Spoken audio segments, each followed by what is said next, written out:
Moscow has fired the first major shot in the global energy war. President Vladimir Putin landed in New Delhi and delivered a message Washington didn't want to hear. Russia will supply India with uninterrupted fuel, no matter how loudly Donald Trump objects. While the West struggles with shortages and soaring prices, Moscow guarantees India stability Trump can't match. India doesn't need permission from anyone to secure its future, and Russia will ensure uninterrupted, guaranteed fuel supplies to India, no matter who objects and no matter what pressure comes from across the ocean. We are expanding trade with India because it is a sovereign nation with a sovereign policy. Under Prime Minister Modi, India has become one of the world's fastest-growing economies, and Russia sees India as a trusted, long-term partner, not a pawn in someone else's geopolitical game. Some countries may try to interfere. They may try to stop our energy cooperation. But that era is over. Russia will keep supplying, India will keep growing, and no external power will dictate how Moscow and New Delhi build their future together. Europe has lost its chance. Today, we speak about peace, cooperation, and development with the United States and India, not with Europe. Our partnership with India is stable, reliable, and immune to political pressure, and it will only grow stronger. Putin told Prime Minister Modi that Russia remains a reliable, long-term partner, offering the oil, gas, and coal India needs to grow, exactly as NATO and the EU scramble to isolate Moscow. But Russia isn't bending. Instead, it is expanding its presence in Asia, deepening ties with India while Washington piles sanctions in panic. These days, New Delhi has brought together representatives of economic ministries, leaders of the largest companies and banks, heads of regions, parliamentarians from 2 of our countries. By the way, all those who are really involved in the practical activities in the development of multilateral Russian-Indian cooperation in the field of import and export, finance and investment. As I understand, a wide range of specific issues of economic cooperation between Russia and India.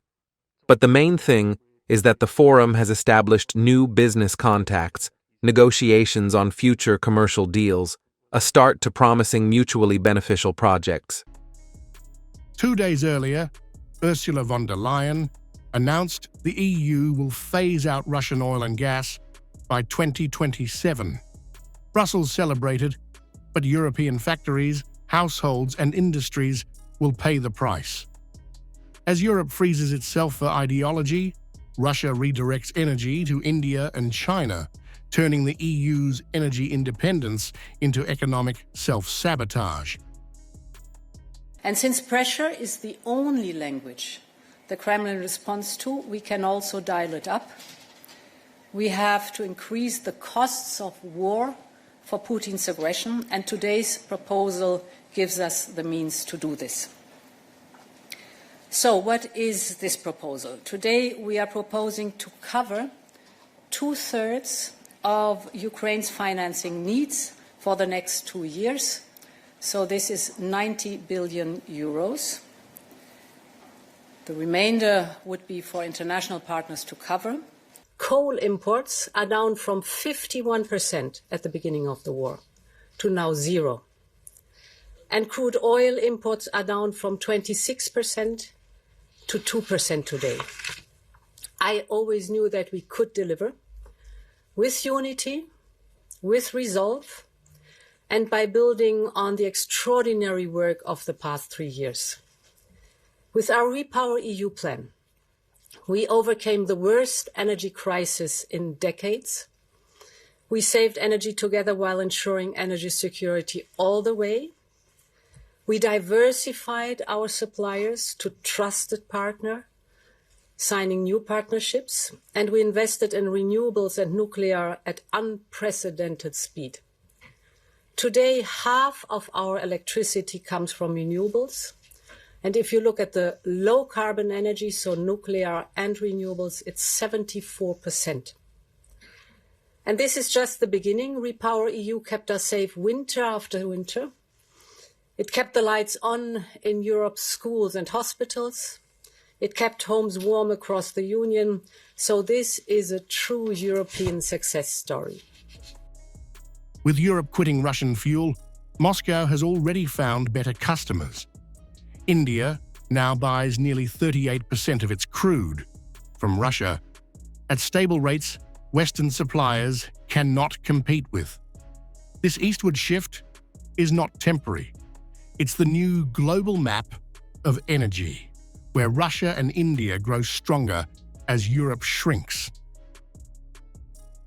As Putin and Modi chart a 2030 roadmap that reshapes global supply chains, President Zelensky is left on the sidelines, reduced to lecturing Europe about unity.